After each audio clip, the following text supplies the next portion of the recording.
You'd better tell the captain. We've got to land as soon as we can. This woman has to be gotten to a hospital. A hospital? What is it? It's a big building with patients, but that's not important right now. Tell the captain I must speak to him. Certainly.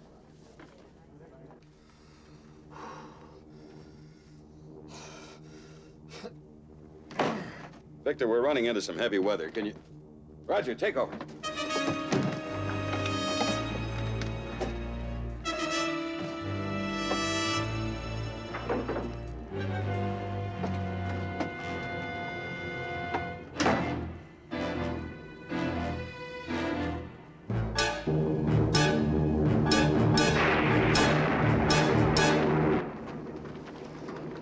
Captain, how soon can you land? I can't tell. You can tell me I'm a doctor. No, I mean, I'm just not sure. Or can't you take a guess? Well, not for another 2 hours. You can't take a guess for another 2 hours? No. I mean, we can't land for another 2 hours. Fog has closed down everything this side of the mountains. We've got to get through to Chicago.